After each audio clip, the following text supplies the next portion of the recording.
وَإِذْ قَالَ إِبْرَاهِيمُ رَبِّ اجْعَلْ هَٰذَا الْبَلَدَ آمِنًا وَاجْنُبْنِي وَبَنِيَّ أَن نَّعْبُدَ الْأَصْنَامَ رب إنهن أضللن كثيرا من الناس فمن تبعني فإنه مني ومن عصاني فإنك غفور رحيم سبحان ربك رب العزة عما يصفون وسلام على المرسلين والحمد لله رب العالمين۔ انتہائی معزز سامعین، سورہ ابراہیم آیت نمبر 35 آپ کے سامنے تلاوت کی اور 36 پارہ نمبر 13 میں سے۔ اب یہاں سے چونکہ اس سے پہلے آیات میں گزشتہ رکوع میں آخر میں فرمایا وَإِن تَعُدُّوا نِعْمَتَ اللَّهِ لَا تُحْصُوهَا، اگر تم اللہ کی نعمتوں کو شمار کرنا چاہو تو تم اسے شمار نہیں کر سکتے ہو۔ آگے فرمایا اب یہاں پر چونکہ وہاں شکر کا ذکر تھا تو اب یہاں پر سب سے بڑے شاکر کا ذکر ہو رہا ہے، شکر گزار کا، اور وہ ہے حضرت ابراہیم خلیل اللہ علیہ السلام، کہ وہ اللہ کے سب سے بڑے شکر گزار تھے، اور قرآن بھی ان کے متعلق یہی کہتا ہے شاکرا لانعمہ، وہ اللہ کی نعمتوں کے شکر گزار تھے، شکر ادا کرنے والے تھے۔ تو فرمایا وَإِذْ قَالَ إِبْرَاهِيمُ رَبِّ اجْعَلْ هَٰذَا الْبَلَدَ آمِنًا، اور جب کہا ابراہیم علیہ السلام نے رب اے میرے ربا اجعل هَٰذَا الْبَلَدَ آمِنًا، بنا دے اس شہر مکہ کو امن والا، یعنی اس شہر مکہ کو امن کا گہوارہ بنا دے، وجنبنی اور بچائے رکھ مجھے، وبنی اور میرے بیٹوں کو، ان نعبد الاصنام یہ کہ ہم درگاہوں کی عبادت کریں، ہم بتوں کی عبادت کریں۔ اور صنم اس بت کو کہتے ہیں، علماء فرماتے ہیں العاقل لا يعبد الصنم من حيث انه حجر او شجر، کوئی بھی عقل مند آدمی بت کی عبادت اس لیے نہیں کرتا ہے کہ وہ پتھر ہے یا لکڑی ہے، بلکہ وہ بت کی عبادت اس لیے کرتا ہے کہ وہ پتھر اور لکڑی کسی انسان کی شکل پہ تراشا گیا ہے، ٹھیک ہے نا؟ تو وہ اصل میں پتھر اور اس لکڑی کے نہیں، یہ جو بعض مولوی نا سے یہ تو بتوں کے لیے آیتیں ہیں جی، ٹھیک ہے نا، مردے نہیں سنتے کہتے ہیں یہ بتوں کے لیے ہے، ٹھیک ہے نا؟ بت کی عبادت بھی وہ اس لیے کرتے ہیں کہ وہ بت بھی کسی نبی ولی کسی اللہ کے نیک بندے کی شکل پہ تراشی گئی تھی، اس لیے تو، ورنہ عام پتھر کی عبادت کیوں نہیں کرتے؟ اللہ اکبر۔ پھر تو ہر پتھر کی اور ہر لکڑی کی عبادت ہونی چاہیے تھی، لیکن انہوں نے جو خاص پتھر اور خاص لکڑی کی عبادت اس لیے کرتے تھے کہ وہ کسی نبی ولی یا اللہ کے نیک بندے کی شکل پر تراشی جاتی تھی۔ اللہ اکبر۔ وہ شعر بھی آپ نے سنا ہوگا نا، خدا روٹھ جائے تو سجدے کروں، صنم روٹھ جائے تو کیا کروں۔ تو یہ چیز ہے کہ صنم اس کو کہتے ہیں جو انسان کی شکل پہ ہو۔ تو فرمایا وَإِذْ قَالَ إِبْرَاهِيمُ رَبِّ اجْعَلْ هَٰذَا الْبَلَدَ آمِنًا وَاجْنُبْنِي وَبَنِيَّ أَن نَّعْبُدَ الْأَصْنَامَ، اور بچا دے مجھے، بچائے رکھ، وبنی اور میری اولاد کو، ان نعبد الاصنام یہ کہ ہم بتوں کی عبادت کریں۔ رب اے میرے ربا انہن اضللن کثیرا، بے شک اس بت پرستی نے اضللنا گمراہ کر دیا ہے، اے بسببہن یعنی ان کی سبب سے، ان کی وجہ سے گمراہ ہو گئے، کثیرا من الناس بہت سارے لوگوں میں سے، فمن تبعنی پس جس نے میری اتباع کی، فإنہ منی پس یقیناً وہ مجھ میں سے ہیں، ومن عصانی اور جس نے میری نافرمانی کی، فإنک غفور رحیم پس بے شک تو بخشنے والا بڑا مہربان ہے۔ جس نے میری اتباع کی وہ تو کیا ہے، وہ تو ہم میں سے، اور جس نے نافرمانی کی تو ہی بخشنے والا مہربان ہے۔ ربنا اے ہمارے ربا انی اسکنت من ذریتی ابراہیم علیہ السلام کے لیے بڑے امتحانات آئے، بڑے امتحانات میں اللہ نے آزمائے، بلکہ قرآن یہ صورت بقرہ ہے اور آیت نمبر 124 میں فرمایا، پہلا پارہ ہے، وَإِذِ ابْتَلَىٰ إِبْرَاهِيمَ رَبُّهُ بِكَلِمَاتٍ فَأَتَمَّهُنَّ، اور جب آزمایا ابراہیم علیہ السلام کو ربہ اس کے رب نے بکلمات چند باتوں میں، ٹھیک ہے نا، چند چیزوں میں جب ابراہیم علیہ السلام کو اس کے رب نے کیا کیا، آزمایا، تو فرمایا فَأَتَمَّهُنَّ، ابراہیم علیہ السلام نے ان کو پاس کر کے 100/100 نمبر ان امتحانات میں لیتے ہیں۔ یہ ہے وَإِذِ ابْتَلَىٰ إِبْرَاهِيمَ رَبُّهُ بِكَلِمَاتٍ فَأَتَمَّهُنَّ قَالَ إِنِّي جَاعِلُكَ لِلنَّاسِ إِمَامًا، اس لیے اللہ نے فرمایا، اے میرا خلیل، میں تجھے لوگوں کے لیے پیشوا بناتا ہوں، تجھے لوگوں کے لیے کیا بنا، امام بنا دیا ہے۔ حضرت شیخ القرآن مولانا غلام اللہ خان رحمہ اللہ اس آیت کے تحت لکھتے ہیں کہ ابراہیم علیہ السلام نے کسی نے ان سے سوال کیا، کیف کنت خلیلا، اور کس طرح اللہ کا خلیل بن گیا ہے؟ انہوں نے کہا، بذلت نفسی للنیران وولدی للقربان ومالی للضیفان وقلبی للرحمن، میں اللہ کا خلیل اس لیے بناؤں کہ مجھے اللہ نے مال دیا، اللہ کے مہمانوں پہ خرچ کر دیا ہے، اللہ نے جان دی، اسی کی توحید کے خاطر آگ کے شعلوں میں ڈال دیا ہے، اور اللہ نے بیٹا دیا، وہ بھی پاس نہیں رکھا، اسی کے نام پہ قربان کرنے کے لیے تیار ہو گیا ہوں، اور جب اللہ نے دل دیا وہ بھی پاس نہیں رکھا، سالم رحمان کے حوالے کیا، تو یہ ہو، اس لیے اللہ نے مجھے کیا بنایا، خلیل بنایا ہے۔ تو ایک امتحان یہ بھی تھا ان میں، جب بیٹا پیدا ہوا 80 سال کی عمر میں، بچہ ہے بھی، ٹھیک ہے نا، 80 سال کی عمر میں اللہ نے بیٹا دیا، حضرت اسماعیل علیہ السلام دیا، اماں ہاجرہ کے بطن مبارک سے، حضرت اسحاق علیہ السلام اماں سارہ کے بطن سے تھے، اور حضرت ابراہیم علیہ السلام حضرت اسماعیل علیہ السلام اماں ہاجرہ کے بطن سے۔ تو جب یہ پیدا ہوئے تو ایک امتحان ہے، اللہ نے فرمایا جاؤ اور انہیں ایسی وادی میں چھوڑ دو جہاں پر کوئی سبزہ، کوئی بندہ بشر نظر نہ آئے، بیت اللہ جدھر تعمیر ہے، جدھر کعبۃ اللہ، اس مقام پر یہ نشانات تو موجود تھے، کیونکہ حضرت نوح علیہ السلام کی طوفان میں یہ سب کچھ ختم ہو گیا تھا، نشانات موجود تھے، لیکن یہ ہے کہ وہاں پر بیت اللہ نہیں تھا، کوئی چیز، یہ پہاڑ پتھر جیسے آپ کو نظر آئیں گے ابھی، سب کے سب، کوئی چیز نظر نہیں آ رہی۔ اللہ نے فرمایا جاؤ اور اپنے بچوں کو، بیوی بچوں کو کدھر چھوڑ دو، اس وادی میں چھوڑ دو۔ اللہ اکبر، رب کہنے ربنا، اے ہمارے رب، انی اسکنت من ذریتی، ابراہیم علیہ السلام اماں ہاجرہ اور اسماعیل علیہ السلام کو لے جاتے ہیں، اور جب بیت اللہ کے پاس چھوڑتے ہیں اس وادی میں، اور جو ہی واپس جاتے ہیں، اماں ہاجرہ آواز دیتی ہے، ابراہیم کیوں ہمیں اس ویرانے میں، بیابان میں چھوڑے جا رہے ہو، کیوں اس میں ہمیں چھوڑ رہے ہو، کوئی بندہ بشر نظر نہیں آ رہا ہے، کوئی پانی پینے کے لیے نظر نہیں آ رہا ہے، کوئی خوراک کا بندوبست نہیں ہے، کس وجہ سے چھوڑ رہے ہو؟ حضرت اماں ہاجرہ جب سوال کرتی ہیں 2 مرتبہ، ابراہیم علیہ السلام نے جواب نہیں دیا، تیسری مرتبہ ماں نے آواز دیا، اللہ امرک بہذا یا ابراہیم، اے ابراہیم اللہ نے تجھے حکم دیا ہے،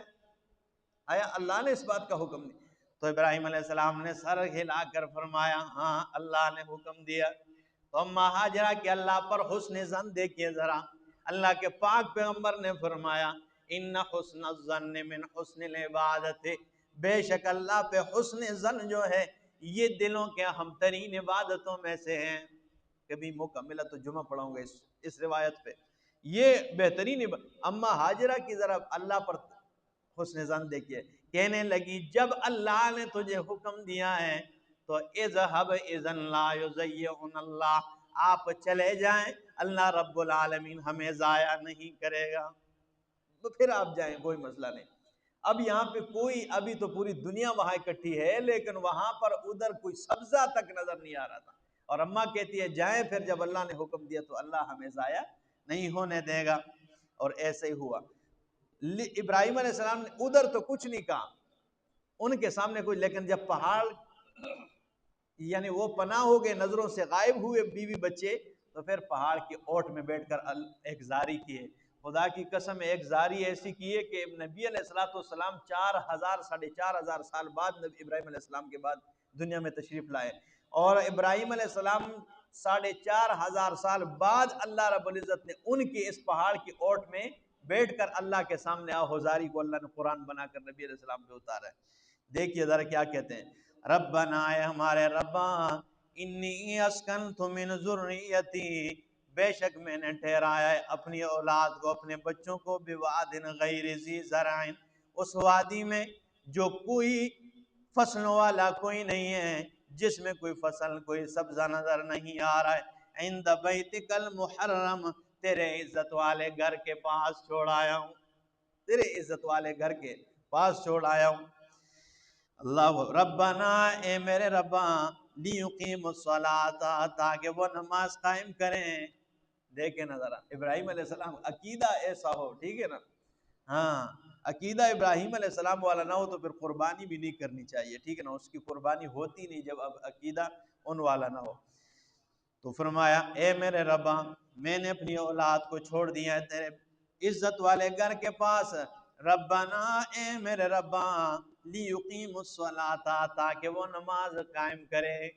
وہاں پر کیا چیز نظر آ رہی تھی، لیکن دیکھیے ذرا ہمارے موسمیات والے اور بعض ہمارے مولوی تو موسمیات کو دیکھ کر اور اسباب کو دیکھ کر کہ کل بارش دسی نہیں تو آج وہ دعا کر چھوڑ بارش اللہ بارش ہو جی، ٹھیک ہے نا۔ یہاں پر کوئی سبب نظر نہیں آ رہا ہے کوئی، لیکن کیا فرماتے تاکہ یہ نماز قائم کرے، یعنی انہیں یہ یقین تھا کہ اللہ انہیں ضائع نہیں ہونے دے گا، تاکہ یہ نماز قائم کرے۔ فجعل افئدۃ من الناس، اور اے میرے اللہ میں تو انہیں چھوڑ کر جا رہا ہوں، لیکن اس جگہ کی طرف لوگوں کے دلوں کو مائل فرما دے۔ تو آج پوری دنیا کے دل مائل ہے یا نہیں ہے؟ کون نہیں چاہتا کہ میں بیت اللہ شریف جاؤں، ٹھیک ہے نا، کس کے دل میں یہ تڑپ نہیں ہے؟ تو فرمایا فجعل افئدۃ من الناس، لوگوں میں سے کچھ کے دلوں کو اس کی طرف مائل کر دیں۔ تو کچھ کے دلوں کو کیوں فرمایا؟ اس لیے کہ بیت اللہ میں مومنوں کے دل مائل ہوتے ہیں، کافروں کے نہیں، وہاں پر مومنوں کے دل مائل ہوتے ہیں، کافر کے نہیں۔ تو فرمایا فجعل افئدۃ من الناس، لوگوں میں کچھ کے دلوں کو اس کی طرف مائل کر دیں، تہوی الیہم، مائل کر دیں ان کی طرف، ورزقہم من الثمرات، اور رزق دے انہیں من الثمرات، پھلوں میں سے۔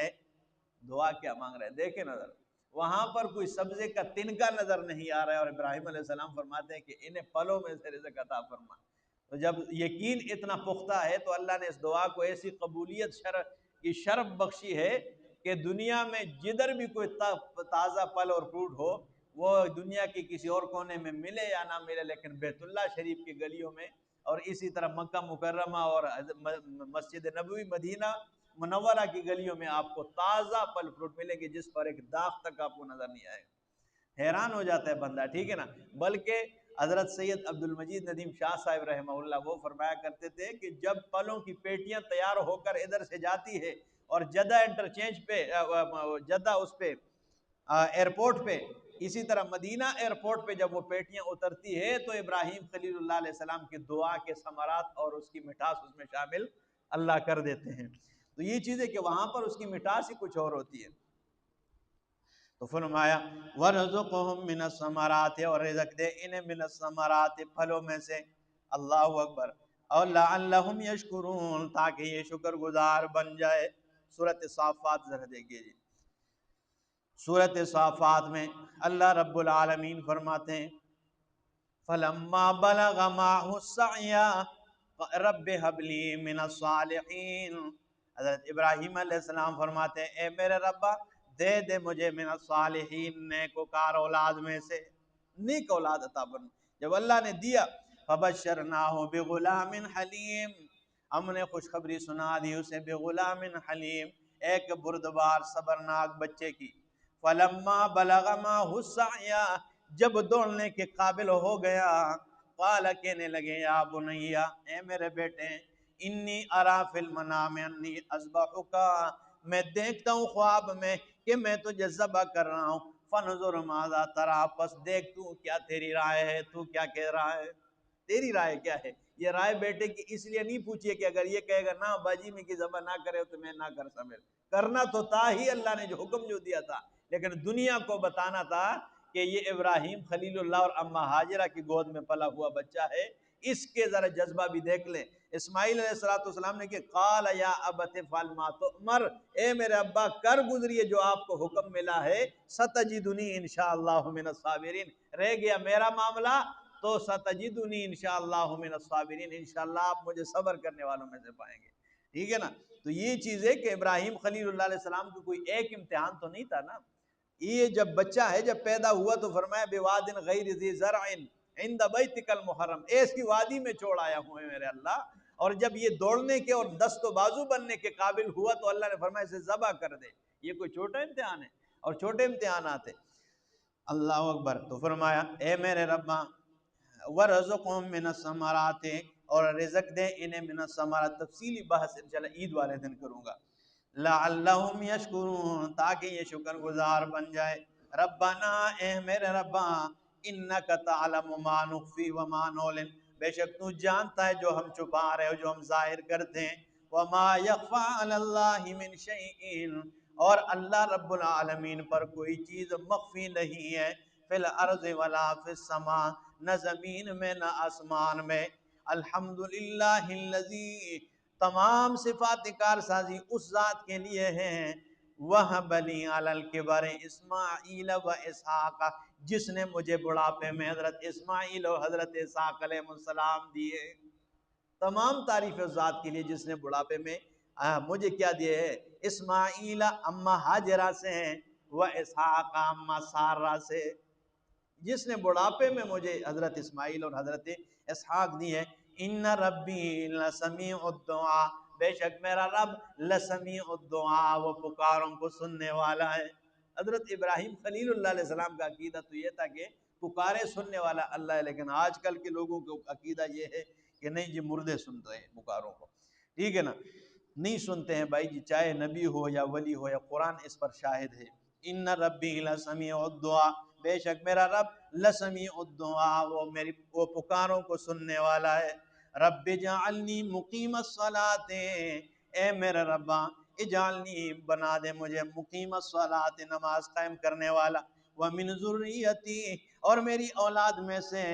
ربنا، اے میرے ربا وتقبل دعا، اور تو ہی دعاؤں کو قبول کرنے والے، میری دعا کو قبول فرما لے۔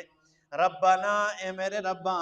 اغفر لی، بخش دے مجھے، ولوالدی، اور میرے والدین کو، وللمؤمنین، اور مومنوں کو، یوم یقوم الحساب، جس دن حساب و کتاب کا دن قائم ہو جائے، اے اللہ ہمیں بخش دے۔ تو ادھر تو باپ تو کافر تھا،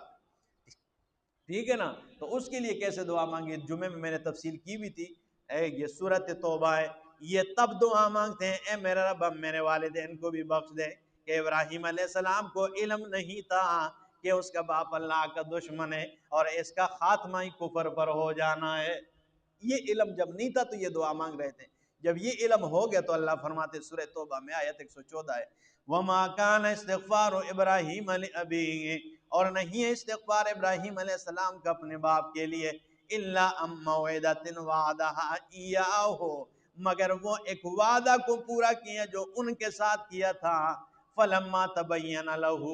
أَنَّهُ عَدُوٌّ لِلَّهِ، لیکن جب ان کے لیے یہ بات واضح ہو گئی کہ ان کا باپ اللہ کا دشمن ہے، تو تبرأ منہ، ابراہیم علیہ السلام اپنے باپ سے بیزار ہو گئے۔ جب ان پہ یہ بات واضح ہوئی کہ یہ اللہ کا دشمن ہے، تو پھر قرآن کہتے ہیں تبرأ منہ، جب ابراہیم خلیل اللہ جیسی شخصیت اپنے سگے باپ آزر سے بیزار ہوتے ہیں، تو محلے اور چوک چوراہے کے کوئی بندہ کون ہوتا ہے کہ جس کے حق میں بندہ چلو جی ان دعا کریو، ان دعا آکھو جی، لیکن ہو کراڑ مشرک مرا ہو اور بندہ اس کے لیے ہاتھ کاندھے تک اٹھائے کہ چلو دعا کرو، تو یہ دعا مشرک کے لیے جائز نہیں ہے، جو قرآن واضح کہتے ہیں ما کان للنبی، کسی نبی کے لیے یہ جائز نہیں، والذین آمنوا، اور ان لوگوں کے لیے جو ایمان لائے، ان یستغفروا للمشرکین، یہ کہ وہ مشرکین کے لیے مغفرت کی دعائیں مانگے، اور ہم دڑا دڑ چلو جی لڑکیوں کی ملے داری جو ہے، ٹھیک ہے نا، رب کا قرآن جو کہتا ہے وہ چاہے جدھر بھی ہو، تو فرمایا ربنا، اے میرے رب اغفر لی، بخش دے مجھے، ولی والدین، اور میرے والدین کو، وَلِلْمُؤْمِنِينَ يَوْمَ يَقُومُ الْحِسَابِ، اور مومنوں کو جس دن حساب و کتاب کا دن قائم ہو جائے۔ یہ دعا مانگی ابراہیم خلیل اللہ علیہ السلام نے۔ اقول قولی ھذا استغفر اللہ لی ولکم ولسائر المسلمین۔